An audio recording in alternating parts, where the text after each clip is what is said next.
هفته گذشته موضوع دجال بود، تا آخر رسانده نتونستیم. امروز انشاءالله صحبت خود را ادامه میدهیم، زیرا که یکی از شریرترین فتنه ها، یکی از سختترین فتنه ها بالای این ملت فتنه دجال است. پیغمبر خدا صلی الله علیه و سلم فرموده است: ما من نبی الا وقد انذر امته الاعور الكذاب. هیچ پیغمبری نگذشته است مگر اینکه امت خیش را از اعور کذاب، از دجال دروغگوی خوف نداده باشد.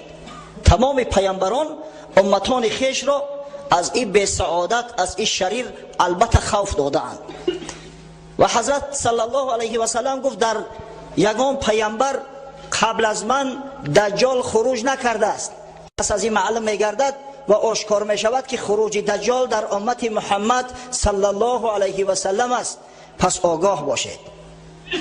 و برای بعض بی ایمانا، ضعیف ایمانا که به اندک وزیدن باد عقیده هاشون دیگر میکنن، حضرت تحذیر داد، گفت: الا انه الاعور و ان ربکم لیس باعور. هشتونه در سر تو بگیره. گفت مغرور حیله و مکرهای دجال نگردید، مغرور آن نگردید که این بدبخت مرده را زنده میکند، این بدبخت باران امر میکند میبارد، زمین امر میکند سبزه میدماند. زیرا این بدگهر اعور است، با یک چشم ناقص است، در صورتی که خدای بزرگ شما کامل است. مکتوب بین عینیه کافر، در بین چشماش نوشته شده است کافر. و یقرأه کل مسلم، قرائتش میکنه هر مسلمانه، خواه قاری باشه و خواه بی سواد.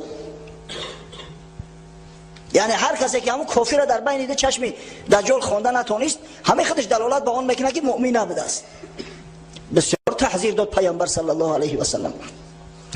ما تا زمانی تولد پیامبر صلی الله علیه و سلم قصه دجال براتون بیان کردیم که دجال شما منتظر نشوید که امروز یا فردا تولد می شود. دجال 3,500 سال قبل از این تولد شده است.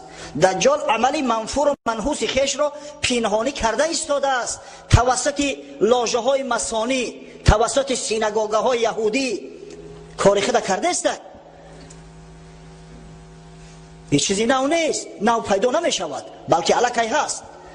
گفتیم که در زمان تولد پیامبر صلی الله علیه و سلم با فرمان خدا دجال ملعون در همون جزیره که تربیه یافته بود، در یکی از جزیره های اقیانوس هند زنجیربند گشت. مدت 63 سال در غول و زنجیر بود. و یکی از صحابگان پیغمبر صلی الله علیه و سلم، تمیم داری، این را برای ما روایت کرده است.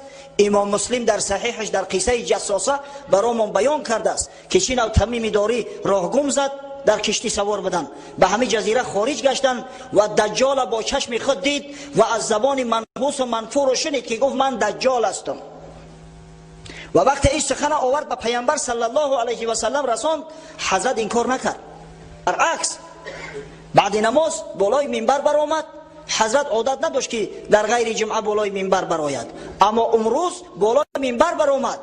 مردم گفت منتظر باشید، در همون جاهایی که نماز خوانده بدید یک ذره بشینید و خبری تمیم داری را به تمام اصحاب بزرگوار خیش حضرت رساند.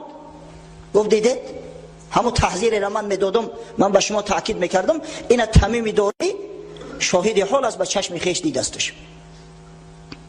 پس وقتی که رسول الله صلی الله علیه و سلم از دنیا گذشت، دجال زنجیرها را پاره کرد و خارج گشت و فعالیت منحوس خیش را شروع کرد بر ضد اسلام. در همینجا یک واقعه تاریخی شده است، واخوری دجال با ابلیس، با شیطان. دجال غیر از ابلیس از کسی نمی ترسید. این بدگهر اگر درستر ببینیم و ورق بزنیم، این یک اتئیست است، یک بی خدا، یک دهری است. اما وقت ابلیس دید به چشم سر، وقت دید که ابلیس در پنهانی چی عملها کرده میتواند، وقت از قوه پنهانی ابلیس آگاه شد، دجال در ترس هراس غلطید. زیرا هر چیزی که در دل دجال میگذرد ابلیس میداند. اما ابلیس او را آرام ساخت که ای مرد، من برای کمک تو آمدم، تو بی‌پروا باش. و بین هر دو یک شرطنامه به امضا رسید. طبق آن شرطنامه، بابهای شرطنامه آمده است پونکت اول، دجال پادشاه آشکارای دنیا بشود، ابلیس پادشاه پنهانی. به قول دیگر نعوذ بالله دجال خدای آشکار می شود، ابلیس خدای غیب پنهانی.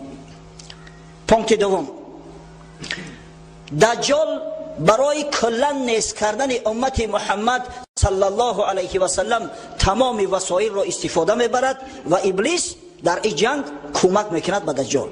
کمکگر اساسیش ابلیس میشود. ببینید. سوم، برای آنکه بر ضد مسلمانان پررو و کامل با تمام قاعده ها با تمام جدیت مبارزه برده شود،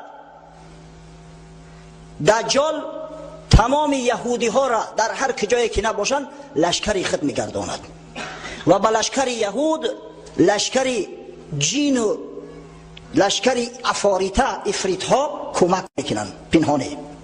چهارم، دین نصرانی به شاخه های متفرقه تقسیم کرده شده و بر ضد اسلام استفاده می شود. ببینید و یک پونکت جداگونه اومده است در تلبیس امت محمد صلی الله علیه و سلم، در گمراه کردن این امت پیش از همه شهوات دنیوی باید استفاده برده شود. یعنی میل رغبت این امت به دنیا، به وظیفه و منصب، به مال و ثروت، به زر و زیور زیاد کرده و از راه صراط المستقیم منحرف گرداندن لازم است. ببینید این بود شرطنامه ای که بین دجال و بین ابلیس به امضا رسانده شد. دجال برنامه عملی خودش تشکیل کرد که امروز با نام پروتکل سیانسکی مدریتسوف در دنیا معروف است. دیده یکم بار، افسوس که پروا نداریم. پروتکل سیانسکی مدریتسوف، همین پروتکل فاش شد. یکی از شکست های دجال در دنیا فاش شدن همین پروتکل است که در اوجا برنامه عمل است برای دجال و دجال ایره هدیه کرده است برای بنی اسرائیل که به همین عمل کنید. در اوجا آشکار گفته می شود که با مسلمانان چی نوع مبارزه بردن لازم است، حکومت ها را چی نوع غصب کردن لازم است. حتی سخنهای از در اوجا اوبی لوچیخ ازگایف، گویا در زبان یهودی مردم غیر یهود گفته می شود، یعنی هر کسی از غیر یهودی ها بهترین است، از او خوف و خطر میبینید در عمل و کارتون حتما بکشیدش. در اونجا ثبت شده است که در این دنیا مال و ثروت، زر زیور نقش اساسی بازی میکنند، پس باید ثروت های روی زمین اکثریت در دست بنی اسرائیل جمع آوری شود. در اینجا اومده است در این پروتکل ها که برای آنکه دولت اداره کرده شود شرط نیست که به طریق آشکارا به طریق انتخابات سر قدرت بیایی. نه، گروه های مسانی تشکیل کنید. البته در هر یک قوم و ملت مردم حریص به دنیا، مردم تنگ نظر، مردم کم ایمان، ضعیف ایمان و مردم خائن زیاد هستند. اینا را جلب کنید در همین تشکیلات های مسانی، بعدا کمک شو کنید برای رسیدن به هر وظیفه و منصبی که خواهند، تا اینکه در مبارزه بعدینه و در اشغال این مملکت دستیار شما باشند، کمکگر شما باشند. بعد ترتیب دادن برنامه عمل، دجال ملعون عملش شروع کرد. بعد شروع شد فتنه و فسادها. امروز احوال میبینیم دستاوردهای زیاد دارد این دجال ملعون. در دنیا امروز جایی نیست که شرکت های مسانی وجود نداشته باشند. در دنیا جایی نیست. اکثر تشکیلات هایی که با نام تشکیلات بین المللی یاد میشوند همه اختراع زاده دجال است. فراموش نکنید بچه. از همون بزرگترین تشکیلات سازمان ملل متحد شروع کرده به دیگر تشکیلات هایی که همه میگویند که ما برای همدیگر فهمی، برای توافق ساخته شده ایم، همه اینا دستگاه های دجال هستند از برای اداره کردن دنیا. اگر چنین نمیشد، ببینه یک دولت اسلامی را برای آن که مثلا یک ساحه صنعتی خودش ترقی میدهد چقدر تحریم ها را در سرش بار کرده است. تحریم هم میدونه، سانکسیون های اقتصادی کرده است برزیدشو که با او در تجارت شرکت نکنید، چیزی نفروشید. اگر چند هم دولت بیچاره به یگان دولت دنیا سر کار ندارد، فقط دولت خود ترقی میدهد، صنعت خود ترقی میدهد، حقوق نداشته است که مثلا اتم حتی برای انکشاف قواهای انرژتیکی خودش برای صنعت خودش استفاده برد.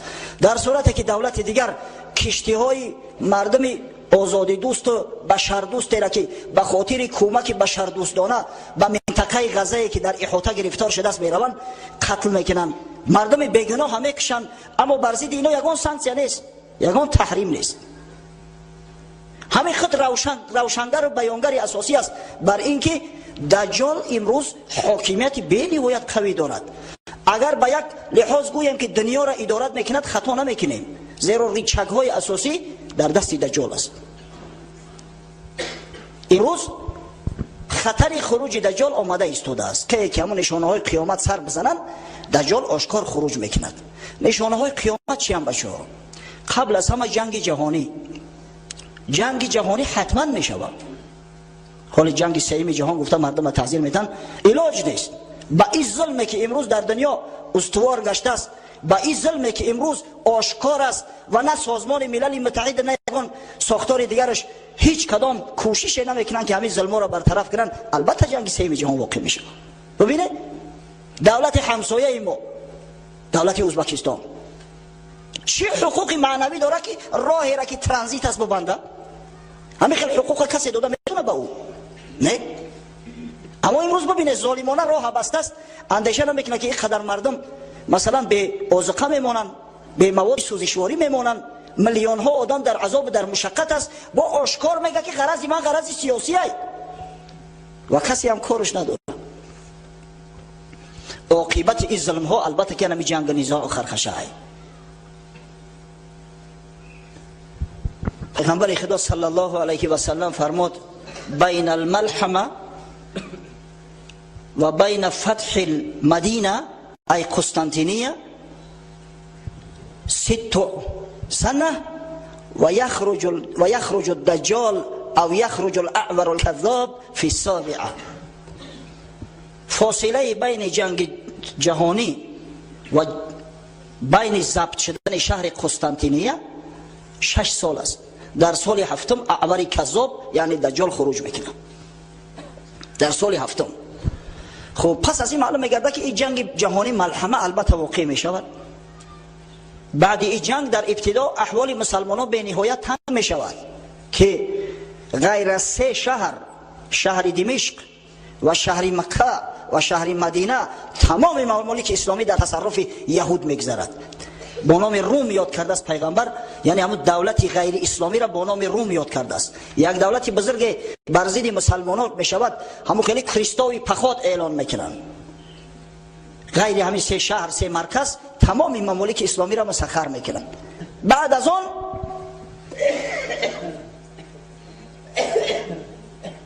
امام مهدی خروج میکنه. اگه کمتر معلومات رو بتیم که امام مهدی کی است، برای آنکه قصه دجال تا آخرش برسونیم باید ما بدانیم که امام مهدی چه کس است. خاصتا در شرایط کنونی ما که اهل تشیع ادعا میکنن که امام مهدی زنده است و باید خروج کند. همون امام منتظر ما امام محمد است، محمد ابن حسن عسکری.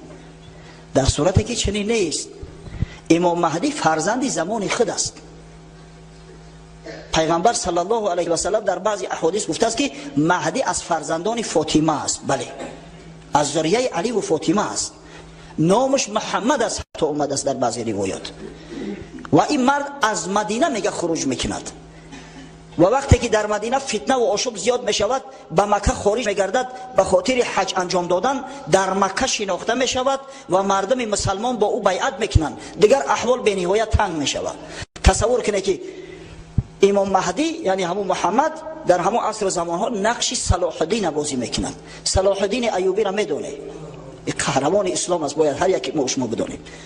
یکی از دشمنای شدیدترین دجال صلاح الدین ایوبی بود. یک شکست دجال وابسته به صلاح الدین است. وقتی دجال ملعون نصرانی ها را خیزاند همشه با جنگ ها و مبارزه های صلیبی از برای آزاد کردن بیت المقدس، از برای آزاد کردن وطن پیغمبرشان گویا حضرت عیسی، و اونا اومدن شهر بیت المقدس ضبط کردن، قسمت زیادی شام در تصرف خود را آوردن. خدای تعالی از میان امتان محمد صلی الله علیه و سلم همین جوانمرد کردی صلاح الدین ایوبی را قایم ساخت که فتنه دجال شکست صلیبدارا را در جاهاش شنان، پر لشکرشون تارمار کرد که تا چندین عصر آرزوی بیت المقدس دیگه در دل نمی پروریدن. بعدا دجال اخیر توانست که توسط دولت‌های اروپایی باز بیاید ایسر اینا و این ملک‌های مقدس ضبط کند، اما چندین عصر قفا زد. نقشه دجال چندین عصر قفا پرتفته شد. و امام مهدی نیز خدای تعالی او را قایم می‌سازد در میان امت محمد صلی الله علیه و سلم در اون حالت وزنین و اداره میکند قشون را و بر ضد کفار، بر ضد غیر مسلمانان می‌جنگند و این جنگ مدت 6 سال ادامه می‌یابد. آخر الامر امام مهدی شهر قسطنطینیه، شهر استانبول اسلامبول بود. ایرا مسانهای خادم یهودی استانبولش کردن، وگرنه این شهری اسلام است، نامش اسلامبول. یک زمان قسطنطینیه نام داشت، کنستانتینوپل پایتخت روم شرقی. وقتی که همون جنگ جهانی میشود این قسطنطینیه را میزنن، دشمنان میگیرن، ایرا مرکز تعیین کرده بودن. امام مهدی توانست که ایسر اینا قسطنطینیه را فتح کنه، نامش باز اسلامبول میگذاره. انا همین وقت دجال ملعون خروج میکنه. خروج دجال از اینجا شروع می شود. آشکار مقصد خروج بکن، دیگر روی راست میخیزه. امام طبرانی در یک روایت آورده است که در ابتدا دجال عراق می آید. در عراق چند مدت همچی یک شیخ خودش برای مردم معرفی میکرد، بعدا دعوای پیغمبری کرد، نعوذ بالله. وقتی که بعضی احمقا و خرها در دامش افتیدن، احمق خر در جامعه زیاد است. شما امروز مغرور نشوید که الحمدلله ما قرآن داریم، ما پیغمبر داریم، ما را کسی گمراه نمیکنه. سبحان الله. خدای تعالی یک زمان اگر عنایت از آدم عاقل برکند، عقل زیرک احمقی ها میکند. و این مغرور نشوید. یک برادر هفته گذشته قصه کرد، گفت در فرهنگستان علوم در اکادمیا روزای سه شنبه چی مجلسی میشد است، صحبت خاصه رفت، میگه هر یک کافر شیشته است. چنان سخنای میگن نعوذ بالله، نه خدا میمونه نه پیغمبر میمونه. و ما را دعوت داره که داملا همجا نمیره شرکت کنی. گفتیم شرکت با کی؟ با کفار.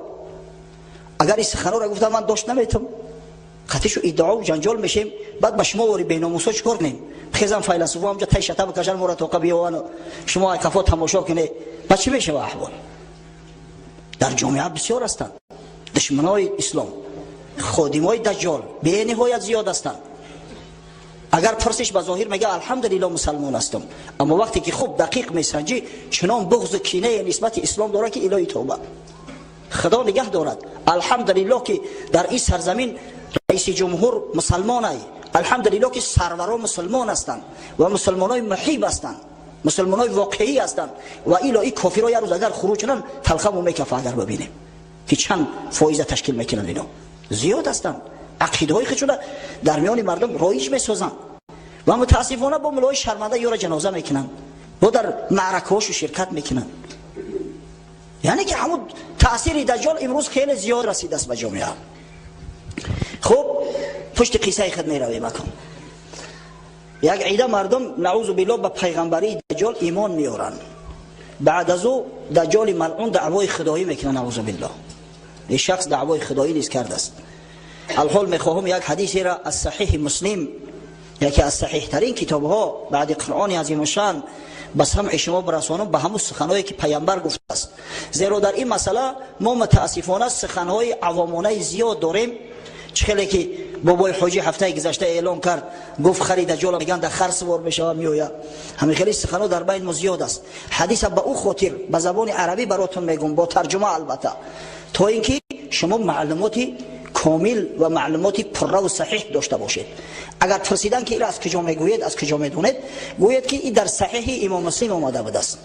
حدیث نواس ابن سمعان صحابی پیغمبر صلی الله علیه و سلم روایت میکند، میگوید ذکر رسول الله صلی الله علیه و سلم الدجال ذات غدات.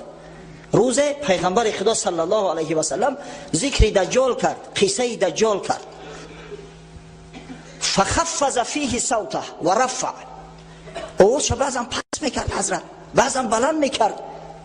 حضرت جامعه علوم ظاهر و باطن بود. قیصر همین تعیین میکرد که میگفتی که در بین همون جنگ خودم شرکت دارم.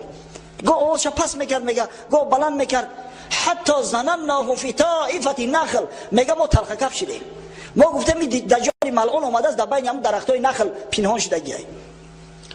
بعضا میگه نگاه میکنیم طرف همون نخلستان خرما، گویا که کلدیکک میکرده باشه دجال. بعد پرسید چی درد داره؟ گفته یا رسول الله آخی خیلی تو قصه کردیم. ما گفته والا که دجال پیش من اومده است، در پشت همین نخلستان پنهان است.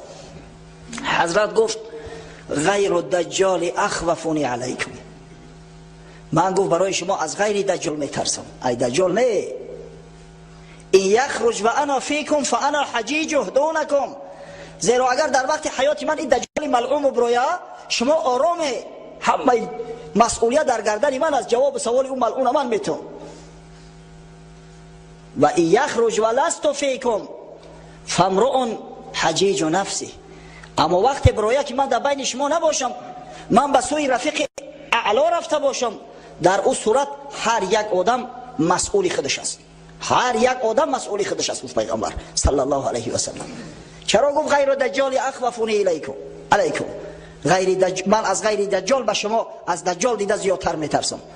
در بعضی روایات اومده است پیغمبر صلی الله علیه و سلم گفت ان اخوف ما اخاف علیکم الائمه المضلین، به درستی خوفناکترین چیزی که من به شما خوف میبرم امام های گمراه کننده هستند. از امام های گمراه کننده من به شما زیادتر خوف میبرم. شاید کسی سوال کند که آخی در ابتدا داملا گفته که فتنه دجال از همه فتنه سخت‌ترین است، پس چرا پیغمبر صلی الله علیه و سلم گفته است که من از غیر دجال به شما زیادتر میترسم از امام های گمراه کننده؟ جوابش این است که این امام های گمراه کننده لشکر دجالند و اینا از داخل به بدن اسلام ضربه میزنند و از داخل مسلمان ها را گمراه میکنند. امروز تصور کنه، امروز در عالم اسلام حتی در بین شیخ های ازهر بزرگترین جامعه اسلامی شخصای پیدا شدیان که بجای آن که حیات دنیوی را، قوانین دنیوی را با شریعت موافق کنن، شریعت کوشش میکنن که به همین حیات امروزه دجالی موافقت سازن.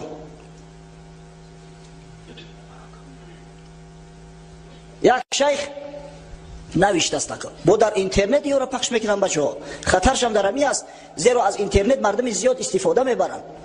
در مسئله قطعیت بریده شدن دست دزد، که بریده شدن دست دزد ظالمی است، نعوذ بالله.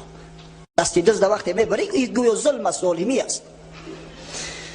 و وقتی میپرسنش که آخه در قرآن اومده است خدای تعالی گفته است و سارق و سارقه فقطعوا ایدیهما، دست خواه مرد باشه خواه زن باشد دستش قطع کنه، تو چه خیلی ظالمی میگوی؟ گفته است اینجا غرض بریده کلته کردن نیست، غرض یا پای کردن است، همین یا پای اندکک موندن است.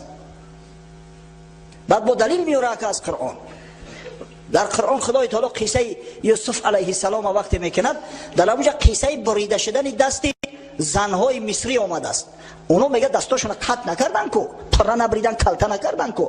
در اونجا لفظ قطع اومده است به معنای پای کردن، یعنی بریدن پوست و یک حصه گوشت اومده است، نه بریده شدن مفصل. سبحان الله. ببینید و این به سعادت فراموش کرده است که مبین مفسر قرآن محمد مصطفی است صلی الله علیه و سلم، و چیزی را که رسول الله صلی الله علیه و سلم بیان ساخته است، توضیح داده است، هیچ کس دیگر حقوق عوض کردن او را ندارد. این پیامبر صلی الله علیه و سلم میدانست که انمی ائمه گمراه کننده پیدا می شود در میان امت. از همون خاطر حکم السارق و السارقه فقطعوا ایدیهما را در حیات تطبیق کرد. در صحیح بخاری آمده است یک زن از بنی مخزوم دزدی کرد، بسیار زنی از اولاد شریف ها بود، از شریف زاده ها، نزد پیامبر صلی الله علیه و سلم التجا کردند. حتی اسامه پسر زید که حضرت دوستش می داشت، حبیب محمد صلی الله علیه و سلم بود، نزدش آوردن برای التماس. حضرت غضبش کرد، گفت قوم‌هایی که پیش از شما بودند و هلاک شدند به آن سبب هلاک شدند که اگر یگان اشراف زاده جنایت میکرد او را به او جنایت عکسده میکردند، اما اگر یگان بیچاره فقیر میکرد در رو بالاش حد جاری میکردن. قسم به خدا گفت اگر فاطمه زهرا نورید چشم من دزدی میکرد امر میکردم دستش قطع کنن، چه برسه به زن مخزومیه. و دستش بریدن، دستش قطع کردن در زمان پیغمبر. پس حکم کسی که همه چیزا را میدونه که پیامبر صلی الله علیه و سلم آیه را چی نو شرح داده است و اصلا این مفسر است. این آیه کسی حقوقی تعویل کردن ایره نداره. آیات مفسر و آیات محکم تعویل پذیر نیستند. میکنه چی است؟ این از دجال والله بدتر است، زیرا لشکری دجال است. یا متاسفانه امروز کسای پیدا شدن نعوذ بالله میگن سطر عادت عرب بود. سبحان الله، سطری را که خدا امر کرده است و پیغمبرش امر فرموده است و زنای مسلمان امر کرده است، امروز عادت عرب قلم میتن. از این خاطر پیغمبر صلی الله علیه و سلم گفت که من از غیر دجال به شما از دجال بیشتر خوف دارم و این غیر دجالی که من از اونا خوف دارم امام های گمراه کننده هستند، امام هایی که از گفتن گپ حق میترسند، امام هایی که مردم جای آن که چشماشون روشن کنن برعکس کور میکنن، امام هایی که از حقیقت مردم منحرف میکنن. و بسیاری همین گروه و بسیاری همین فرقه های نوی که پیدا میشوند شیطنت میکنن همه لشکری دجالن. ایو ائمه مضلین در داخل هستند.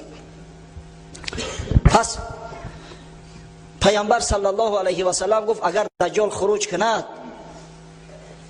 اگر دجال خروج کند و من در بین شما باشم، پس حجیج او من هستم، من با او گفتگوزار میکنم، من شر او را از شر شما دفع میکنم. اما اگر به شرطی که بعد از وفات من این دجال ملعون برآید، پس هر کس حجیج خود است، هر کس مسئول خود است، مسئول اهل بیت خود است. بعدا حضرت برای ما یک بشارت بزرگ داد، گفت والله خلیفتی علی کل مسلم. شما گفت ناامید نشوید، محزون نشوید، خداوند خلیفه من است بر هر مسلمانه. هر کسی همین مسلمان حقیقی باشه خداوند خودش دفاعش میکنه. من امت ما به خدای تعالی قدس کرده و بعد میرم. بعد از او برای ما آشکار کرد این دجال که این چی کس است. گفت انه شاب قطت عینه طافئه. بعد راسته که این دجال ملعون یک جوان است، جوان جنگیلمو، موی سرش بسیار جنگیله بود است، یک چشمش طافئه است، یک چشمش ناقص است، آسیب داره. در بعض روایات چشم راست اومده است اما درسترش چشم چپ آسیب داشته است. کأنی اشابهه بعبدالعزی ابن قطن. من گفت همون را به عبدالعزی ابن قطن مانند میکنم. عبدالعزی ابن قطن از صحابی ها میدانستند. ببینه خوف دجال تا حدی هست که پیامبر صلی الله علیه و سلم اصحاب بزرگوارش تاکید کرده است که اگر ما بعد وفات من برآمد شکلش را عبدالعزی ابن قطن است. عبدالعزی ابن قطن کی بود؟ امام نووی روایت کرده است که یک یهودی بود، اما بسیاری از محققین میگن نه، یهودی نامش عبدالعزی نمیشه، از همون نامش معلوم است که از مشرکای عرب است. یک نفر از مشرکای عرب دست با نام عبدالعزی گفت انا دجال شکل صورتش به همین عبدالعزی ابن قطن بسیار شباهت دارد. فمن ادرکه منکم فلیقرأ علیه فواتح سوره الکهف. اگر هر کدوی از شما او را دریافت وقتی که مکر دسیسه میکند، سحر چشم بندی میکند، آخری سوره کهف بخونه، همه سحر پیش چشم تو دور میشود، حقیقت برای تو آشکار میشود. یا تو باشه هفته گذشته پیش از او که شروع کنه موعظه را، من همون 3 آیه اولی سوره کهف که در روایت امام ترمذی آمده است، پیامبر صلی الله علیه و سلم گفته است برای شر شور دجال دور کردن وقتی دجال ملاقات میشود 3 آیه اولی سوره فتح خوانید. من خوانده بودم. استعیذ بالله الحمد لله الذي انزل على عبده الكتاب ولم يجعل له عوجا قيما لينذر بأسا شديدا من لدنه ويبشر المؤمنين الذين يعملون الصالحات أن لهم أجرا حسنا ماكثين فيه أبدا. همین 3 آیه آخری سوره کهف از یاد کنید بچه‌ها، این هم قدره، هیچ اشکال نداره. و همین بهانه کم کم قرآن از یاد نکنیم، کم میکنیم. کمپیروی مامامو 3 سوره یاد مدادیان گفته دیگه هیچ کوشش نمیکنیم دیگه سوره دیگه در پهلوش زم کنیم. مادام که اومدن دجال حق است میآید، غیر پروردگار کسی نمیدونه که کی میآید، پس هر یک مسلمان باید مسلح باشه، همین را از یاد کنه. ان شاء الله همین را که خوندی همون کافری که در بین دو چشمش نوشته شده است برات پیدا میشه، میفهمی که چی کس است. زیرا در روایات اومده است این دجال ملعون از اعرابی میآید یا از یک مسلمان میآید، میگه که اگر من پدر و مادری تو را زنده کنم تو نعوذ بالله خدایی مرا تصدیق میکنی؟ بیچاره کمبغل میگه بله. گفتیم که دجال با ابلیس شرطنامه بسته است، نباشد شیطان ها خدمت آدم ها نمیکنن. و فرمان دجال 2 نفر از شیطان ها، 2 نفر افریت جن شکل و صورت پدر و مادری همون را میگیرن، نزدش میان به همون شکل صورت، به همون آواز. بچه همه آدم خوبه، نعوذ بالله همون خدای میگفتن همین های در پیشش سجده کن. اگه تصور کنه که آدم بی سواد باشه و جاهل باشه در رخصه در زمین میپرتویه و سجده میکنه. باز میگم این مردم جاهله که با یک لرزاندن قلب قدر گمراه شدیان که جماعت مسجد ترک کردیان، در خانه میشینن که ما دل لرزانی را یاد بگیریم. اگر ایو را پدر و مادرشون زنده کنن در پیش بیارن چیکار میکرده باشن؟ این مردم جاهله که یک فتنه‌گر شیطان بالای قبر پدرش میروه میگه پدر در سقر پول بده ای سقر برارمش، و این جاهلی بی سواد با سخن او را تصدیق میکنه. میبراره $500 میده، میخونه میگه که یا پوش ای سقر برآورده من که یا پوی دیگه شول در سقر ای بده $500 دیگه او پوشم برارم. ببینه مسلمانای عصر 21 یک احمقی را که هیچ هنر نداره غیر لرزوندن دل، نعوذ بالله دلش هم لرزونه. ای باشه یک جهود بود ملکه قلندر و تمامی رگ پیوند شما جمون چی جای دل. اگه تصور کنه که او دجال ملعون بیاید و شیطانا را امر کنه به شکل پدر و مادرش خارج شوند، نزدش بیان نعوذ بالله ببینه پدر و مادرش به همون آواز پدر و مادر طرفش بگه که همین خدا از نعوذ بالله سجده که 100 سجده میکنن اینا، خدا نگه بداره. انا همین حالت اگر کسی که 3 آیه اولی سوره کهف بخونه همون وقت خواند شوف کرد او شیطان هم شکل صورت اساسی شو را میگیرن، میفهمه که این همه حیله و نیرنگ است. خب حدیث دوام میتیم. پیامبر صلی الله علیه و سلم گفت هر کسی که دریافتش 3 آیه ابتدایی اولی سوره کهف بخونه، بعدا گفت انه خارج خلتا بین الشام و العراق، دجال از راهی که بین شام و عراق است از همونجا خارج میشود، از همونجا ظاهر میشود، آشکار میشود. قشورش 70,000 نفر یهودی است از یهودی های اصفهان. بعدا با لشکر مسلمان ها جنگ میکنه بدبخت. دیگر زوری بیچاره امام مهدی به این نمیرسه، وضعشون بد میکنن. در بعضی روایات اومده است که در دمشق به محاصرهشون میگیرن، در بعضی روایات دیگر اومده است که در شهر بیت المقدس مسلمانان را محاصره میکنه بدبخت. قریب شکستن دروازه و داخل شدن دجال است. بسیار وضعیت ناگوار است. فعاث یمینا و عاث شمالا، طرف راست و طرف چپ همه طرف فسق فساد پهن میکنه، مردم به فساد دعوت میکنه. نعوذ بالله وقتی که آدم گمراه کرد میگه به خدای من اقرار کردی؟ میگه بله. پس میگه به مادر خودت هم خوابگی کن، به خواهر خودت هم خوابگی کن.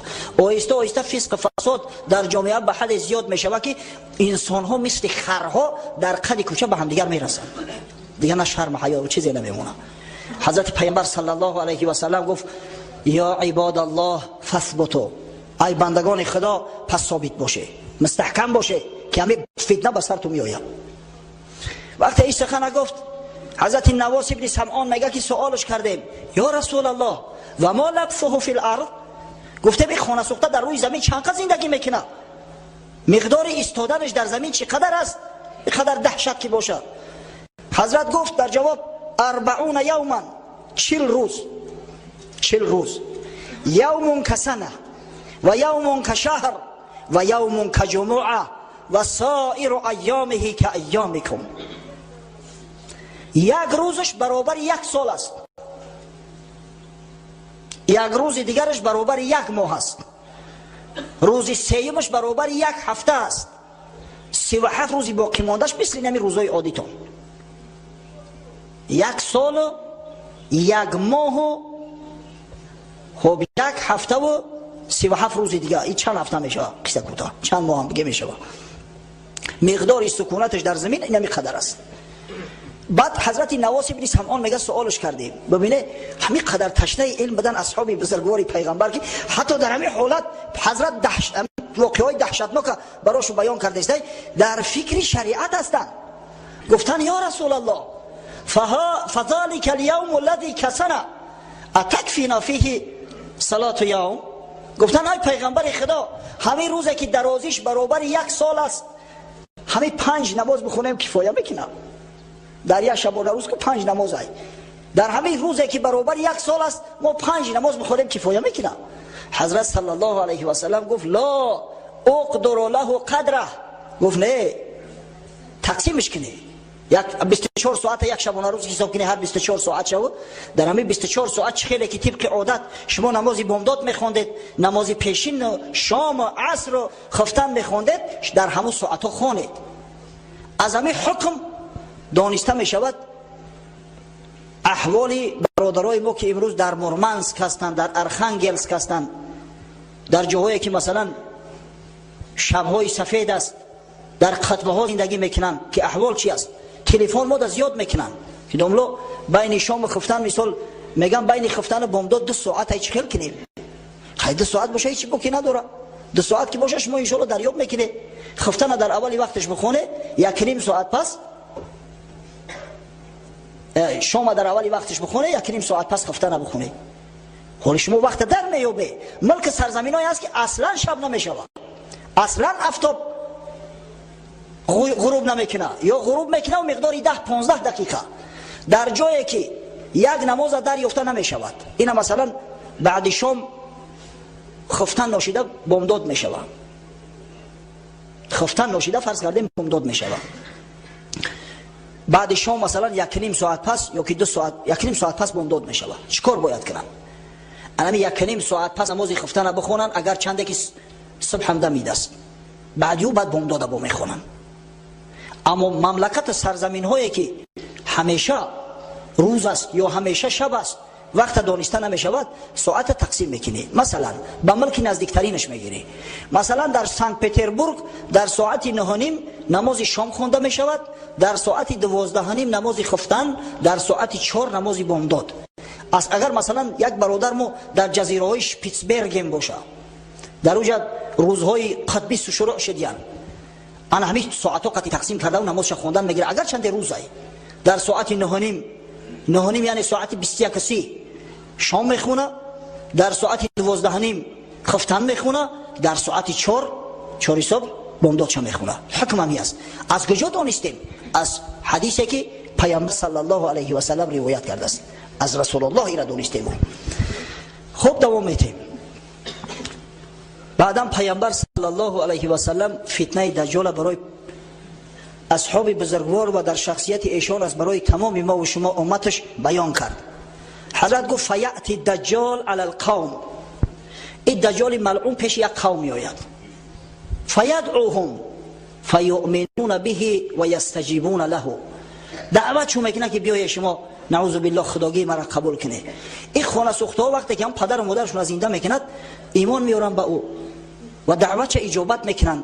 در جامعه آدمایی هستند چه جای پدر و مادر اگر $100 در کیسه‌شون لغت کنن در ایمانشون میفروشن. امروز متاسفانه بعضی برادرای ما مردم همین سرزمین تاجیکا و ازبکا نصرانی شدن. برای چی؟ برای که شیر قاقشو میدادین، کمتر روغنشو میدادین، ممکن یگان $20-50 دیگه شو بتن. ببینید برای پول و برای دنیا شده دین و ایمان خودشون فروختین. همین که قوم در زمان دجال زیاد میشوند. در و بعد دجال ملعونه که زمین امر میکنه خزینه‌ات خارج که تمام طلا و نقرش میبروید، از قفاش میروند که جای بروا، مثل که نمی سیله زنبورها میروند، زنبورهای اصل انا خیلی از قفاش میروند. اگر یک مشه یک هست بتا ای به سعادتو در ایمانشون عوض میکنن. وقتی که ایمان آوردن حضرت رسول الله صلی الله علیه و سلم میگه فیأمر السماء فتمطر والارض فتنبت. این دجال ملعون امر میکنه به آسمان که ای آسمان ببار، باران میشه. زمین میگه ای زمین حاصل برار، حاصل ای زمین نش میزنه میبرویه، همه سبززار میشه. مردم دیدستیم فتنه را ببینه بزرگش در کجای. فتروح علیهم صارحتهم اطول ما كانت ذرا و اسبغه ذروعا و امده خواسر. دیگه روز حیواناشو وقتی خونه میآیند کوهان شتراشو، کوهان شتر میدونین آخه پشتش به نهایت بلند شده ای فر بگیره، سینه ها کشال پریشیر، شکمو دویدگی از فر بگیره، شکماشو دمیدگی قریب در زمین میرسه. هم میگن روحی حق همو یفتیم ده. ثم یأتی القوم فیدعوهم فیردون علیه قوله.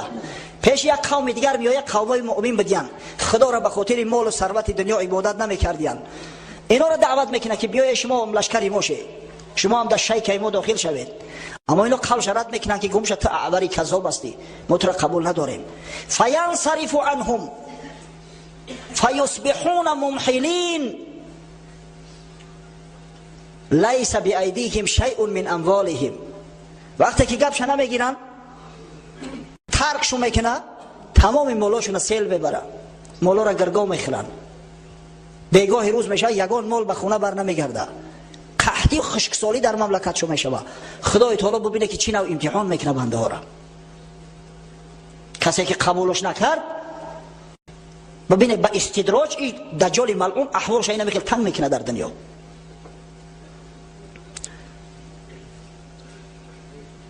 و یمر بالخریبه فیقول لها اخرجی کنوزک. وقتی که از پیش یک خرابزار میگذره، از جایی که آبادی نیست، خانه نیست، از بیابان، میگه ای بیابان هر چیزی که در سینه داری خارج کن، طلا، نقره، سنگهای قیمت بها، بریلیانت، الماس و نمیدونم فیروزه و زبرجد ها تا خارج کن. فتتبعه کنوزها کیعاصب نحل. تمام همون چیزا میگه از زمین خارج بشوند و از قفای دجال حرکت کرده میآیند مثل سیله زنبورها. یعصب از یعصوب گرفته شده است. بعضی شارح‌ها میگن که این یعصوبش همون ملک زنبورهای اصل میشه، پادشاهشو ملکه بگیم درسته رای. ملکه زنبورها را میدونن اخیا متکه میگن، کجایی که بپره همه زنبورها از صفاش میروند. اما بعضی دیگر از شارح‌ها گفتن نه، یعصب جمع یعصوب است، یعنی که زنبورهای اصلی نر، همون کاریو ویش که کار میکنن، همه از قفا مثل همون زنبورها یک جا میروند از قفاش و الان خیل تمام خزینه و دفینه، تمام ثروت زیر زمینی از قفای دجال میروه. با آدمایی که گوشش میکنن، اطاعتش میکنن، از خزینه و دفینه عطا میکنند. شخصایی را که سرکشی میکنن نیست و نابودشو میکنن و با استدراج به قحطی ها مبتلاشو میگردونن. از این خاطر پیامبر صلی الله علیه و سلم فرموده بود فتنه دجال یکی از بزرگترین فتنه هاست. ثم يدعو رجلا ممتلئا شبابا فيضربه بالسيف. بعد یک جوانی بوز بالای بردم خشرو را پیشش صدا میکنه و شمشیر میگیره، با شمشیر میزنش، دو حصه تقسیمش میکنه. فیقطعه جزلتین، بعد قسم تقسیم ای رمیت الغرض، مثل که تیر از هم دیگر دور میغلطه، اما خیلی یک قسمی بدنش این طرف نمیغلطه، یک قسمی بدنش در این طرف. بعد مردم در مراجعت میکنه که من همین اگر زنده کنم شما ایمان میاره؟ او کسایی که ضعیف ایمان هستند میگن بله. ثم يدعوه فيقبل يتحلل وجهه يضحك. بعد صداش میکنه که بیا پیشم، هر دو طرفش میان جمع میشوند به هم دیگر، خندیده خندیده به وقتی خوش چاق نزد دجال حاضر میشود. شاید کسی سوال کنه که آخه این دشمن خدا است، زنده گرداندن مرده ها این عمل پیغمبرای خدا هستند، این پدرسک کی است که خدای تعالی براش این عمل داده است؟ در جواب میگیم این استدراج میگن بچه‌ها. خدای تعالی در قرآنش بیان کرده است سنستدرجهم من حیث لا یعلمون. با استدراج میگیریم این طایفه ها را به حیث که خچو نمیدونن، خچو به خبر میمونن. پیغمبر خدا صلی الله علیه و سلم گفت اذا رأیت الله یعطی العبد من الدنیا ما یحب على معاصیه فانما هو استدراج. اگر مبادا دیدید که خدای تعالی به یکی از بندگانش در عوض گناه ها، در عوض معصیت ها مال و ملک دنیا را به غرض میته، به دریغ میته، شما غره نشوه. این استدراج است. خدای تعالی او ابله در دام میگیره تا اینکه انا به هم مستی با بیخبری از دنیا رفته و فردا روز قیامت دیگه یگان حجت در دستش نمونه. این استدراج است. همون برادرایی که خدای تعالی مال و ثروت شو داده است، روز افزون زیاد میشه مال و ثروت، در صورتی که نماز خدا را نمیخوانند، از عبادت خدا دور هستند، زکات اموالشون را نمیپردازند. نعوذ بالله بعضی کافر تینتایی هستند که میگن ما را حرام میبرداره. خیلی شما شنیدید. همواره تحذیر خداوند پیغمبر براشو میتم. هشتانه در سر تو بگیره بچه‌ها. یک روز به همین مال و ثروت، به خواندن نماز، به پرداختن زکات منبره میره، دیگه یگان حجت دلیل در پیش خدا نداری. هشتانه در سر تو بگیره.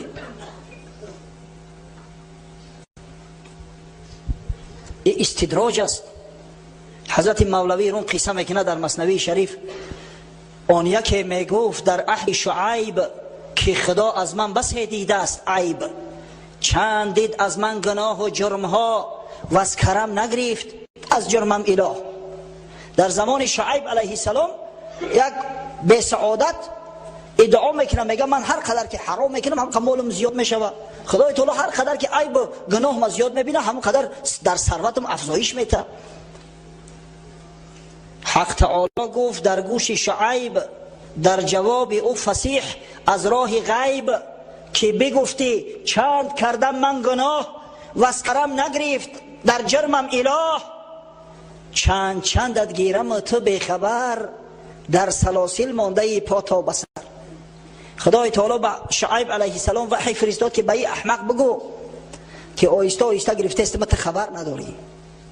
به این بی‌سعادتی که میآید میبینه بنده های خدا در هوای گرم در داخل مسجد ششتیان در آب عرق گم، میگه یارا چه زور اومده باشه، چی در چور است که در او گرمی در اومدیان در مسجد ششتیان، در صورتی که در ساحلا و در لب دریای ورزاب خدر استراحتگاه ها زیاد است.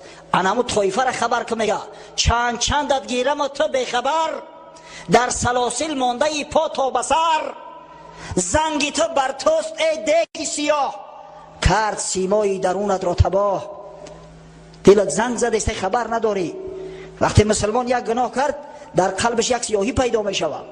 اگر به شرط توبه و استغفار کرد، اگر به شرط خدای تعالی توبهش پذیرفت، عبادت خدا را کرد، به امر خدا همون نقطه سیاه زدوده می شود، پاک کرده می شود. اما اگر با بالای گناه یک گناه دیگه زم کرد، در پهلوی او سیاهی از سیاهی دیگه پیدا می شود. همین تمام دل سیاه می شود، تمام دل زنگار می بندد. کلا بل ران علی قلوبهم ما کانوا یکسبون. خداوند گفت ای حبیبی من دست از اینا بردار، اینا اصلاح نمی شوند، بلکه زنگار بسته است قلبای اینا به سبب گناهایی که پی در پی انجام میدادن. زنگ تو بر توست ای دیگ سیاه کرد سیمای درونت را تباه، بر دلت زنگار بر زنگارها جمع شد تا کور شد ز اسرارها. دیگه هم که زنگار بسته از دل که دیگه حقیقت نمیبینی، گپی حق در او اثر نمیکنه. گپی حق گفتی میگه که منتهی دogmata نعوذ بالله یا اساطیرات نمونه. پس این عملهای خارق العاده که از دجال و از دجال ها سر میزند همه این استدراج است و خدای تعالی به همین وسیله و واسطه در دام این بدگهرها را گرفتار میکنند. فبینما هو كذلك اذ بعث الله المسیح ابن مریم. در همین حالت مستی و غرور بود مسلمانای بیچاره را احاطه کرده بود در شهر دمشق و در روایت در بیت المقدس که در همین لحظه خدای تعالی حضرت عیسی مسیح به زمین فرستاد. ساعت نزول حضرت عیسی مسیح سر زد. فینزل عند المناره البیضاء شرقی دمشق. میگه حضرت در نزد مناره سفید که از قسمت شرقی دمشق است در اونجا فرود آورده شد واضعا کفیه علی اجنحه ملکین، یک دستش در بالای قنات یک ملائکه، یک دست دیگرش در بالای قنات دیگر ملائکه. خدای تعالی با یک شرف، با یک شکوه پیغمبری بزرگوار خودش به زمین فرستاد. باقی موندهش هم فرسی کتی بگیم که وقت کمه. حضرت عیسی میگه آمد به یک صورت بسیار زیبا و خوشرو، عرق میکرد، میگه از رخسارش عرق ها مثل لؤلؤ به این جاری میشدن. لا یحل لکافر یجید ریح نفسه الا مات، نفسش به هر کافری که میرسید همون لحظه آب ادا میشد میمرد. نفس حضرت عیسی در این ساعت از بمب اتمی دیده خرابی آورتر بود برای کفار. برای مؤمنان شفا، اما برای کفار عذاب، مرگ، هلاکت. و نفسه ینتهی حیث ینتهی طرفه، هر کجایی که چشمش میرسید نفسش در اونجا میرسید. این نوری چشم دیده چقدر تیز است، به هر کجایی که چشمش میرسید نفسش اونجا میرسید، کافر در اونجا خراب و تراب میکرد. در روایات اومد است حضرت عیسی فرمود وقتی نماز بامداد بود، ابن ماجه روایت میکند، امام که پیش گذشته است، نه نماز بامداد امامت میکنه که حضرت عیسی اومد، گفتن عیسی علیه السلام اومد، امام محمد است، امام مهدی. قفا گشت، حضرت عیسی را پیشنهاد کرد که پیش بگذر، اما قطع میگه قهقرن قفا اومد پشتناکی، و حضرت گفت که مرحمت پیش بگذر. اما حضرت عیسی گفت این اذان برای تو دادم، پیش بدرو نمازی مردم بخوان. خاکساری حضرت ببینه. حضرت عیسی به شریعت محمد صلی الله علیه و سلم آمده بود و بعد خواندن نماز گفت اگه دروازه را باز کنه. دروازه را باز کردن، 70,000 یهودی با شمشیرها، و اگه شمشیر در لفظ حدیثا اومده است یعنی با اسلحه. شاید او زمان این لعنتیا پوشکوهای لازر نمی اختراع میکنن، ولی من بدونم با چه اختراع میشود. با تمام سلاح و اسلحه آماده ایستادگان. حضرت عیسی پیدا شد. وقتی که عیسی را دید، دجال ملعون مثل نمکی که در آب میشود، همون خیلی ادا شدن گرفت، قواش زایل شدن گرفت، بعد دم خدا کرده گرفت. 70,000 یهودی را حضرت عیسی همش به خاک و به آب مبادل گردون. و از قفای کافر ملعون حرکت کرد، آمد یک موضعی هست به نام باب لود، در حدیث اومده است. این لود نام موضع است. امروز ایرپورت بین المللی اسرائیل است به نام بنگوریون. انما ایرپورت بین المللی اسرائیل در همون باب لود است. در همین موضع خیلی ایرپورت هم جای استراتژیکیه، یا جای بسیار مهمه. در همون ایرپورت این لعنتی شاید میخواست در یگان استریبیتل سوار شود بگریزه، اما حضرت عیسی در همیشه دریافتش قتلش کرد. و به همین فتنه دجال به آخر رسید. اما بندگان خدا را فتنه های از این بیشتر و زیادتر منتظر بدن. فتنه یعجوج و معجوج از بعدی می آید، فتنه پنجیدن کفر می آید، بعد قیامت. اما موضوع ما از بس که دجال بود، ما کوشش کردیم که در همین یک ساعت صحبت مونه تا آخر برسونیم. اگر چنده به خاطر به آخر رساندن صحبت لازم آمد که بعضی جاها را قطع کنیم، بعضی جاها را اختصار کنیم. فقط من خواستم که در همین ساعت صحبت مو به اتمام برسه و با یگان پوره دیگرش به هفته دیگر باقی نمونه. در آخر دعا میکنیم، دعایی را که حبیب خدا محمد مصطفی صلی الله علیه و سلم پیشوای مؤمنان و متقیان برای ما و شما تعلیم داده است. اللهم انا نعوذ بك من الكفر والفقر، اللهم انا نعوذ بك من عذاب القبر وفتنة القبر، اللهم انا نعوذ بك من فتنة المحيا والممات، اللهم انا نعوذ بك من فتنة المسيح الدجال. پروردگارا اگر ساعت آمدن دجال باشد، ایمانمون باز هم ثابت‌تر و استوارتر گردان. خدای خداوند و مسلمانان را عقل فراست بده که همیشه آماده آمدن دجال باشند و با تمام اسلحه، با تمام آمادگی، خاصتا آمادگی ایمانی، آمدن اون ملعون اعور کذاب منتظر باشند. و پروردگار مساعدت فرما که این امر به معروف و نهی از منکر باعث سبگار آن گردد که ما مسلمانان که بدن چه بدن دجال درک کنیم، که بدن چه بدن رسالت خیش را در این دنیا درک کنیم و این افتخار ما و شماست الحمدلله که اعور کذاب به دست امت محمد صلی الله علیه و سلم نیست نابود میگردد. در مقابل دجال ملعون امت حبیب خدا محمد صلی الله علیه و سلم قائم ایستد. پس پروردگار رو از مسلمانای واقعی مگردان، از مسلمانای جغرافیایی نه که با یک دعوت دجال نعوذ بالله راهی صراط المستقیم ترک کرده و چنگ بر راههای منحرف راههای شیطانی زنیم. پس پروردگارا فرزندامون و طفلکامون از شر و وساوس دجال و دجال ها در پناه امنت محفوظ دار. خدایا خداوند ممالک اسلامی را نگه دار تا اینکه مکر دست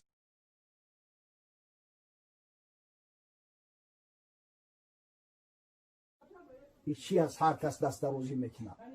باز تکرارم پیشوا میگم همین شخص نجویه و دختر از ادنی کلاس که روش سیاه نه صاحب علم شوا و نه صاحب زنی صالحه. بریم سعی کنیم وقتی چیزی را میگیم اندیشه قطع بگیم. کفا بالمرء کذبا ان یحدث بكل ما سمع. بهونه کردن هم نمیتونیم. خیلی کس در اینترنت گفته است تو برای مرد همین قدر دروغ کافی است که هر چیزی را که شنیده است به تحقیق بگه. اینا دروغگوی حساب میخوره وقتی تحقیق نکرد.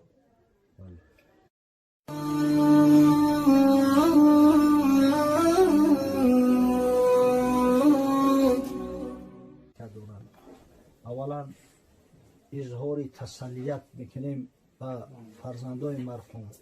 خداوند رحمت و مغفرتشون کنه و در بحبوحه جنت مستقرشون بگردونه. تقواشون، خدا ترسیشون، محبت خدا و پیغمبر در فرزندا و نبیروهاشون هم عملی بگردونه. واقعا زندگی همی است. خدای تعالی یک عمری را برامون میته، یک مهلت برامون اختیار میکنه. به خاطر آنکه بهانه جویی نکنیم تمام شرایط امکانات برامون فراهم میاره. چشم و گوش و حواسی نازنین خوب و همین نعمت‌ها را برامون عنایت میفرماید و در عوض از ما همین یک تقاضا و طلب داره. خدا را فراموش نکنید، شریعت گم نکنید، برای قیامت تو یک حاصل ببرید. الدنیا مزرعه الاخره او الدنیا جسر الاخره. حضرت صلی الله علیه و سلم گفت که این دنیا یک زمین کشت آخرت است، یا دنیای کپر که هست که آمادگی میگیری با او برای بعد حیات جاویدانی و حیات اخروی سفر کردن و حرکت کردن. اونم خشاب به حال کسی که وقتی که زندگی میکنه به قدر نعمتهای پروردگار میرسه و پاس میداره که وقتی که سفر آخرت اختیار کرد در جوار رحمت الله ذوالجلال قرار بگیره. زیرا ما مسئول هستیم برای نمی تمام اعضای بدن ما مسئولیت داریم در پیش خدا جواب میگیم. این السمع والبصر والفؤاد کل اولئک کان عنه مسئولا. بیشک سمع، شنوایی، بصر، بینایی، این قلب نازنینه که در هر یک دقیقه 70 بار فشرده میشوه. همین تصور کنید همین دست 70 بار هم فشار بده در یک دقیقه مانده میشوه. شب و روز سال 12 ماه همین فشرده میشوه. برای همه این میگه صاحبش مسئوله. از همه همین در پیش پروردگار ما و شما پسیده میشویم. شنیدم که پیر پسر را به خشم ملامت همه کرد که ای شوخ چشم تو را تیشه دادم که هیزم شکن، نگفتم که دیواری مسجد بکن. خدا رحمت کنه شیخ سعدی را. میگه یک مسافر فرزند چه نصیحت کرده است همین سیاست کرده که خدا جان تماس کنه که او من تو را تیشه خریدم دادم که هیزم بشکنی برای زمستان آمادگی بگیری، نگفتم که تیشه را بگیری برای دیواری مسجد بزنی چپه کنی. و حضرت نصیحت میکنه زبان آمد از بحر شکر سپاس، به غیبت نگرداندش حق شناس. همین زبان خدای تعالی به خاطر شکر سپاس ما را داده است که یاد خدا کنیم، ذکر خدا کنیم، طاعت عبادات کنیم، به همدیگر سخنای خوب و نیک بگیم. بهترین عبادت بعد فرایض الله داخل کردن خشنودی و سرور در قلب یک بنده مؤمن است. گذرگاه قرآن و پند است گوش، با بهتان و باطل شنیدن مکوش. این گوشهای نازنین خدای تعالی با او خاطر داده است که پند شنو باشند، نصیحت شنو باشند، صدای تلاوت قرآن با او گوش کنی. برای شنیدن بهتان و غیبت باطل نیست. ده چشم از پی سمع باری نکوست، زی عیب برادر فروگی را دوست. خدای تعالی چشمای نازنین داده است ما که سمع الله تماشا کنیم، شکرانه الله به جا بیاریم، نه اینکه فقط همه عیب جویی کنیم، عیبی برادر بکنیم، عیب جویی کنیم. کل اولایی که کان عنه مسئولا، از تمام همه اشیا فرد روز قیامت ما و شما پرسیده میشویم. اینا ببینید همین آدمیزاد خاصیتش همین است که همین یه لحظه اگر همین شکمبک سیر شید بخوای نخوای یک کس قطعی معاشرت میکنی، به معاشرت نمیشود. اگر به معاشرت میشید خداوند جفت خلق نمیکرد تمام مخلوقات. ما امکان نداریم. همین در ترما میگن همه جای وضعیترین اما ادیناش نکه میرای، اکثرش توب نمیورن، دیوانه میشون، کریشش رو میرود دیگه. اگر معاشرت که نباشه او ایستا آدم های پا میزنه. اما همون معاشرت باید طرزی کنیم که یک فایده و منفعت دنیوی و اخروی داشته باشه، گپی بیهوده نباشه، لاف گزافگویی نباشه. در جامع سند امام ترمذی بر روایت از مادر مؤمنان ام حبیبه رضی الله تعالی عنها اومده است که میگه حضرت رسول الله صلی الله علیه و سلم نصیحت فرمودند: کل کلام ابن آدم علیه لاله، هر سخنی که فرزند آدم میگه به مقابل خودش میگه، بر ضد خودش میگه، او با فایده و منفعتش نیست. ولی اون فیلم خارجی را ببینه، وقتی یک کسی که پلیس میکپه میگه هر سخنی که بگوی به مقابل استفاده برده میشود. همین هر سخنی میگیم با مقابل مونه، با فایده و منفعت مونه است. الا امر بمعروف او نهی عن منکر او ذکر الله تعالی. مگر سه چیز: امر به معروف، نهی از منکر، یاد ذکر پروردگار کردن. اینا فقط ثواب میارن به صاحبش، به مقابل صاحبش نیست.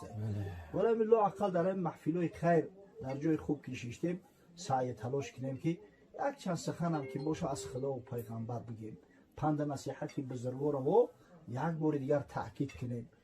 همین فرزند پدردار کسی را میگن که تعلیم و تربیت را از خودی شنیده است، در ذهنش مانده است. او یکی نشنیده باشه او را به پدر میگن. دیده هم یک کسی هم سفید به احترامی کرد، میگن پدر نداشته است، به پدره، یعنی به تربیه. سعی کنیم شنیدگی اون را ببریم در خونه به فرزندان برسونیم. بسیار مهم است کار برادرای عزیز. واقعا ولی همین جای نگاه میکنیم غیبت، غرغر، سیاست هم بگیم غیبت میکنیم، تجارت هم بگیم غیبت میکنیم، حتی اگر هم یکون قصر هم بکنیم غیبت میکنیم، همسایه را غیبت میکنیم، رفیق غیبت میکنیم، برادر را غیبت میکنیم، خویش پیوندو را غیبت میکنیم، بیگانه ها را غیبت میکنیم. در ذهن موحد هنه میگذاره که غیبت گناه کبیره های. غیبت گناه کبیره های. کسی غیبت میکنه در جان خودش جور کرده است. سبحان الله. ولی همین در ماشین قصه خدا رحمتش کنه شیخ دوملا عبدالرحیم اشتی رفت علیه رحمه. این مرد خدا واقعا همین تقواش مثل یک آفتاب درخشان بود. انشالله بعدی وفات شد اما نوری همون تقوا باقی موندگی است.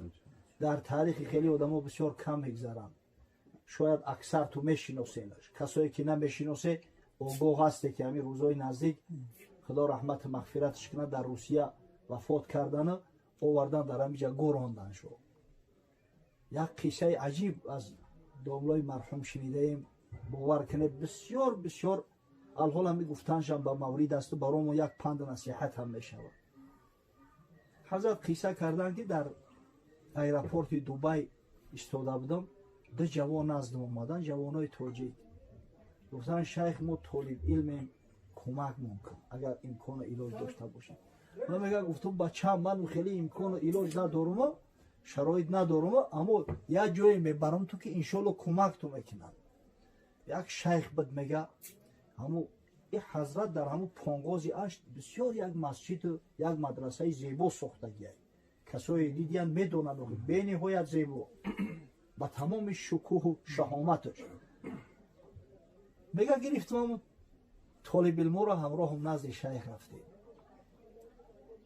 خوب قبول میکرد، مهمان نوازی کرد. بعدا میگه به خاطر همون ادامه کاری مسجد به من $10,000 داد. میگه او دو طالب علم $500 هدیه کرد. سال آیندهش همون دو طالب علم چون خیستیان خونه همون شیخ رفتیان خیلی او عزت شو کرده است، برآورده $500 شون داد است. گفتیان ای شیخ برای چی تو یک فریبگری ماشینی که $10,000 میتی و ما طالب علم ما را $500 میتی؟ گفت است خیلی نگن آخه او شیخ مسجد ساخته است، برای خودش نه برای مسجد گرفته است. دروغ میگن. گفت است تاجیکای ما عادت شو همیه. نعوذ بالله. یا ببینه خودشو ناکس نامرد با یک خلق یک ملت دیگر اینا میخوان سعی میکنن که داغ بگذارن. دیگه میگه او شیخ هم در استراب غلطیده است که ما بودو همین حقیقتا همین ماشینیکا بسیارن که خیلی نیرنگ بزرگ. تلفن کرد میگه گفت که میام تماشا میام. خیلی میگه یک کس هم تصدی کردیم از همین دوشنبه گرفتنش آوردنش. یه سالای پیشتر های سالای شاید تا 2010 باشد آوردنش. میگه مردم استقبال گرفتن. وقتی چهرهای کشوده مردم دید، نه مسجد دید مدرسه دید، بسیار ذوقش کرد. گفت شیخ میخواهم یک طهارت تازه کنم. و میگه گفتیم مرحمت این مسجدهای بسیار زیبا مقصد طهارت خانه های زمانوی کردگیم. نگو میخواهم در خانه طهارت کنم. خیلی میگه بردمش خونم. خونه را یک به تعجب تماشا کرد. خانه هاش بیست همون خانه های همون صحابه های پیغمبر صلی الله علیه و سلم. با میگه یک دستوبه را دادمش، یک افتوبه را برای طهارت کردن آب دست و نشانش دادم. باقا میگه که ها همونجا برد مقصد که استنجای آب بکنیم، ما مستحبا رو همونجا بکنیم. باید تعجب میگه گفت که شما حمام ندارید، حجت خونه ندارید مقصد برای نمیگه. گفتم صحابه پیغمبر نداشتن، ما هم همین تقلید به صحابه میکنم. عجیب میگه مستریب شید، یک هیجان اومد. میگه نماز خوانده برآورد. میگه $10,000 در دستم داد که التماسی را در یگان جا صرف نکرد، به خاطر یا حمام یا طهارت خونه کرد. شیخ اینا ببینه مرد خدا طالب علم گرفته است، پیش یا شیخ برده است که به خاطر خدا کم کم دستگیری کنه. در عوض اینه که ما میریم با بدگویی میکنیم، غیبت میکنیم، سخنهای قبیح میگیم، بسیار فعلی بد است. فردا روز قیامت به خدا قسم جواب میگه. انسان برای هر یک گپی میگفتگیش در پیش پروردگار جواب میگه. سعی کنیم که وقتی سخن میگیم مسئول باشیم، بدونیم که این سخنها یا به فایده و منفعت مونه یا به زیان و ضرر مو. بسیار شخصیتی بزرگ بدن، آدمی بزرگ بدن که خیلی فرزندای خوب و صالح تربیت کردن، فرزندای مؤمن و مسلمان، نمازخوان و طالب علم تربیت کردن. انشالله وقتی که شخص از دنیا گذشته بعدی سری خودش صدقه جاریه، علم نافع یا فرزند صالح باقی گذاشت، نامش در صفحه زنده ها است. مرده از زنده چی فرق داره؟ مرده عمل کرده میتونه، در صورتی که زنده عمل کرده میتونه، در صورتی که مرده علاقه عملش منقطع شده است. اما وقتی که فرزند صالح باشد در حقش دعای خیر کنه، در هر نماز در قعده آخر در حق والدین دعا کنه اللهم اغفر لی و لوالدی، آخه اجر و پاداش او عملا را در طبقهای نور میبرن، نزد پدر و مادر نزد گذشته هاش تقدیم میکنن، وقتش خوش میشه و روحش بالیده میشه و در حقش دعای خیر میکنن. پروردگار بزرگ با شنیده عمل کردن برامون نصیب و روزی بده. پدری ایشونی قدردین خداوند رحمت مغفرت کنه و در بحبوحه جنت مستقر بگردونه. خداوند با ما زنده هارم غیرت بده، شهامت بده که در طلب علم باشیم، جویای علم باشیم. متاسفانه از علم آموزیده ما را اقلکی ما بسیار است. یعنی مشاهده میکنم از علم آموزیده اقلکی ما بسیار است. دین یک کس زنگ زده است میگه دوملو این شما گفته دسته که همین خضر علیه السلام به یک روایت گویا که دجال کشته است. این خیلی ای اوه پیش پیغمبر مردگی پیغمبر گفته است که اگر بشر که خضر زنده میشد داره زیارت میکرد. ما گفتم همه گپ پتاگی جو فهمیدی که پیغمبر گفته است که اگر خضر زنده بشه داره زیارت میکرد. آخه علما میگن که دگجو میگن اینا اینترنت میگن آخه نشگری چوا ای بدبخت شما توهین نکنه شما دروغ به پیغمبر صلی الله علیه و سلم نبنده پگه در پیش خدا جواب میگه. در کجا گفته است پیغمبر که لو کان حیا لزورنی نعوذ بالله. آخه این حدیث موضوع است اگر وقتی به پیغمبر نسبت میتن. بعض انسان ها هم گپ گفتن که اگر زنده میشید پیغمبر از زیارت میکرد نه که همونا را ما پیش خود گفتگی ها. اگر چند حدیثی صحیح نداریم اما ابن اساکر به 3-4 طریق روایت کرده است. امام بیهقی در دلایل النبوت با چند طریق روایت کرده است حدیثی را که از انس ابن مالک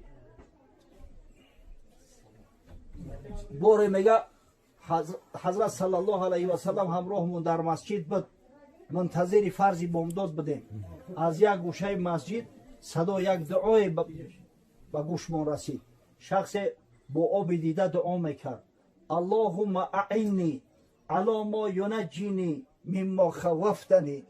پروردگار را از تو کمک میخواهم با چیزی که سبب نجات ما میشود از آتش جهنمی که تو ما را خوف میتی از آن. و میگه حضرت انس بن مالک میگه من گفت که کبرا نزدش بگو که رسول الله صلی الله علیه و سلم میگه در حقم دعا کنه طلب استغفار میجوی. حضرت میگه تعجب کردم اومدم گفتم که رسول الله صلی الله علیه و سلم من فرستاد که در حقش دعا کنی طلب استغفار کنی. گفت برگرد به حضرت صلی الله علیه و سلم بگو که ان الله فضله علی سایر الانبیاء کما فضل رمضان علی سایر الشهور. خداوند فضیلت داده است محمد صلی الله علیه و سلم نسبت دیگر پیغمبران همچنانه که فضیلت داده است ماه شریف رمضان نسبت دیگر ماها. مقصد فضیلت مرتبه تا همه بالاتر است. اگر چند حدیثی ضعیف است با چندین طریق روایت شده است اما همون جاهلایی که دعوا میکنن که اوه اگر زنده میشید حضرت از زیارت بکرد چی دلیل داشته باشند؟ حضرت وقتی درباره دجال گپ میزد چنان گپ میزد که صحابه میگن ما گمان میکرده که ای پشتی همین درختای نخل ما را تماشا دارد. اگر حضرت یقین نمیداشت که انا مقصد همون دجال بدبخت خسته چی نمیکرد. انا ابن سیاد یهودی را گمان دجال نمیکرد. خب متاسفانه اینمی یکی چیزا نمیفهمیم بلق میکنه فلانی ایتا میگه فلانی ایتا میگه همین دغل هم شوه هر کس نامعقولی خود کنه هیچی از هر کس دست دروزی میکنه. باز تکرارم که شوه میگم بریم سعی کنیم وقتی چیزی را میگیم اندیشه قطع بگیم. کفا بالمرء کذبا ان یحدث بكل ما سمع. بهونه کردن هم نمیتونیم. خیلی کس در اینترنت گفته است که برای مرد همین قدر دروغ کافی است که هر چیزی را که شنیده است به تحقیق بگه. اینا دروغگو حساب میخوره وقتی تحقیق نکرد. پروردگار بزرگ رحمت و مغفرت که مرحوم خداوند در بحر جنت مستقرش بگردان. پروردگار اعمال خیری فرزندان را به درگاه بی‌نیاز قبول فرما. در نامه اعمالش ثبت گردان و آخرتشون ساخت. خداوند امید و رحمت و شفقت تو داریم. مسلمان زیستن مسلمان مردن فردا روز قیامت در حلقه محبانت در حلقه محبان حبیبت محمد صلی الله علیه و سلم محشور گشتن برامون نصیب کنید.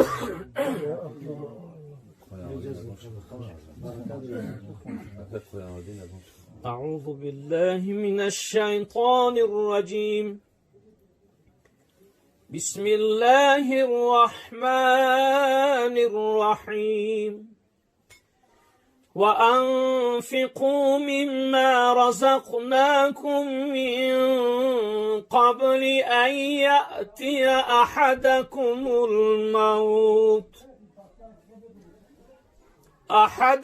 الموت فيقول رب لولا أخرتني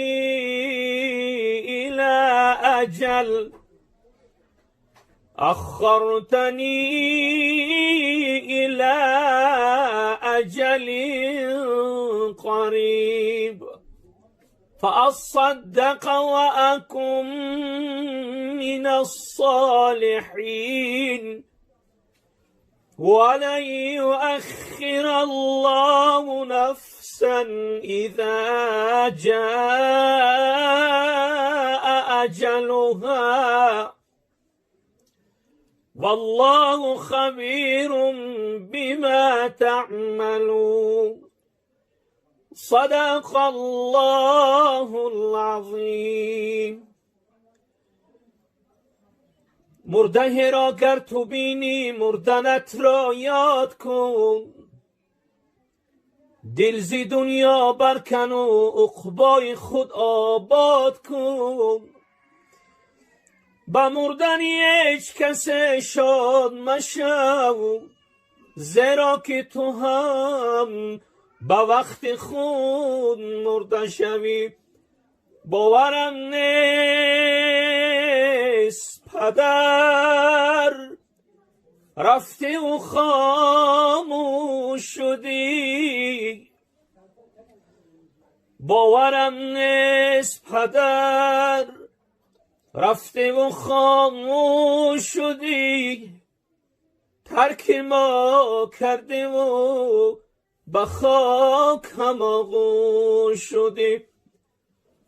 خانه را اگر نور بود ز رخسار تو بود، ای چراغ نور تو از چه چیز خاموش شدی؟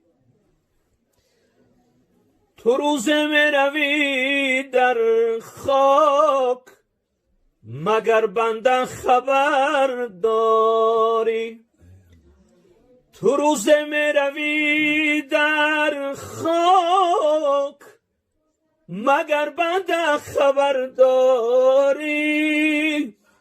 مشو مغرور خاک هم آغوش شدی.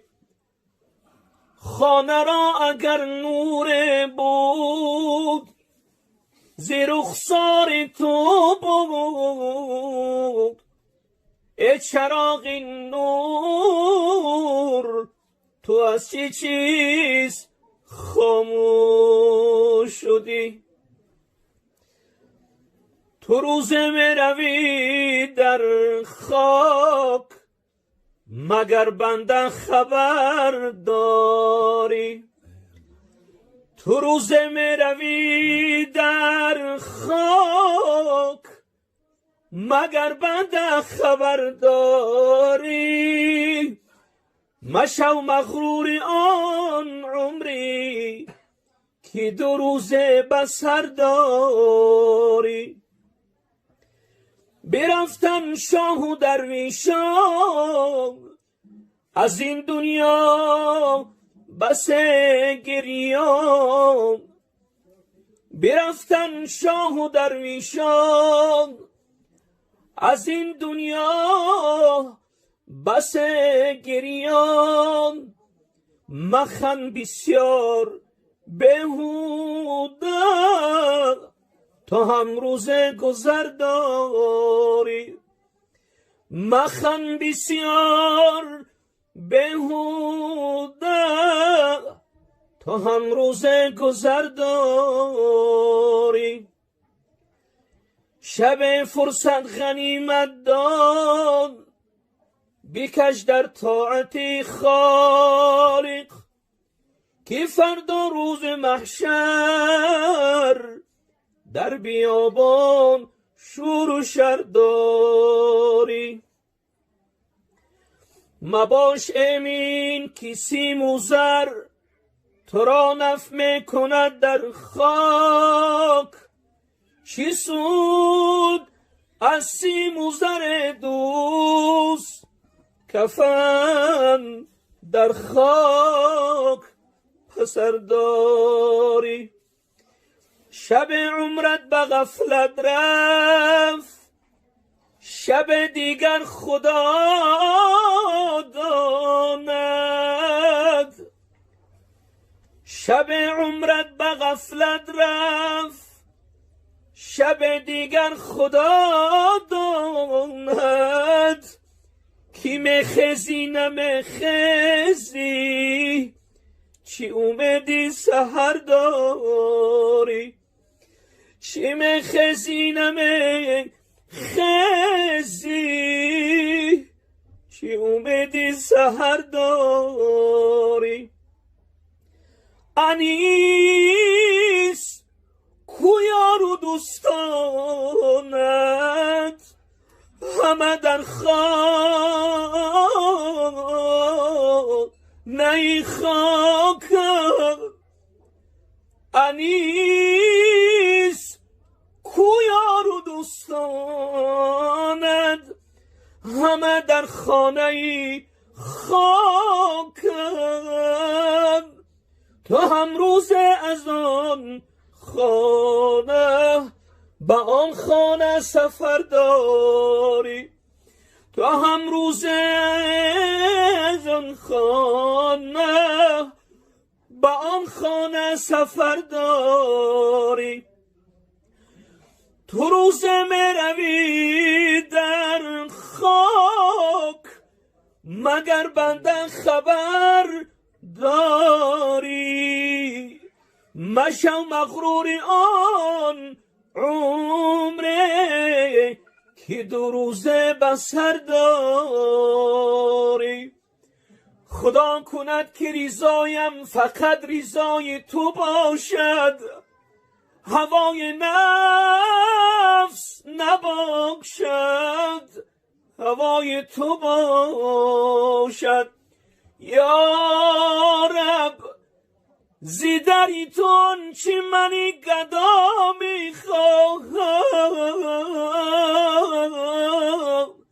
افزون زی هزار پادشاه میخواهم هر کسی دری تو یا رب هر کسی دری تو حاجت میخواهد من آمدم از تو را میخواهم بسم الله الرحمن الرحیم اللهم اجعل القرآن لنا في الدنيا قرينا وفي القبر مونسا وفي القيامة شافعا وفي الجنة رفيقا ومن النار سترا وحجابا سبحان ربك رب العزة عما يصفون وسلام على المرسلين والحمد لله رب العالمين اللهم ارحمنا بالقرآن واجعله لنا إماما ونورا وهدى ورحمة پروردگارا ثواب آیات تلاوت شده کلام بزرگت ثواب این نعت های پرسوز و گدازی را که ایشان قاری امردین الحال زمزمه کرد ثواب این نان و طعام ها را که صاحبای این منزل و خاطر خشنودی و رضای تو آماده کرده اند اولا به درگاه بی‌نیازت بپذیر بعدا برسان به ارواح جمیع پیغمبران خاصتا به روح رسول الله صلی الله علیه و سلم پروردگارا روح آن حضرت را از مسلمانان از امتانی که سعی میکنند تمام محفل نشستاشون سنتی باشد شاد و مسرور گردان و از شفاعت رسول الله صلی الله علیه و سلم مرحوم و شرکت کنندگان این محفل خیر برخوردار و مناسب گردان بعدا برسان بر روح جمیع مؤمنین و مؤمنات مسلمین و مسلمات خاصتا بر روح مرحوم ابای خدای نظر علیه رحمت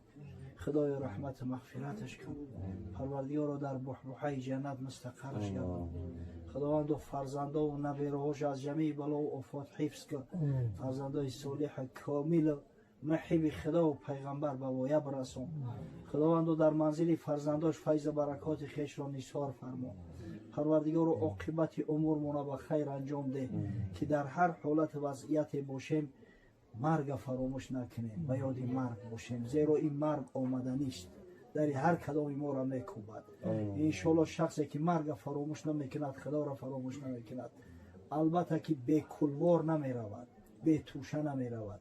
پروردگار عاقبت امور مسلمانان را به خیر انجام ده. ربنا افتح بیننا و بین قومنا بالحق و انت خیر الفاتحین برحمتک.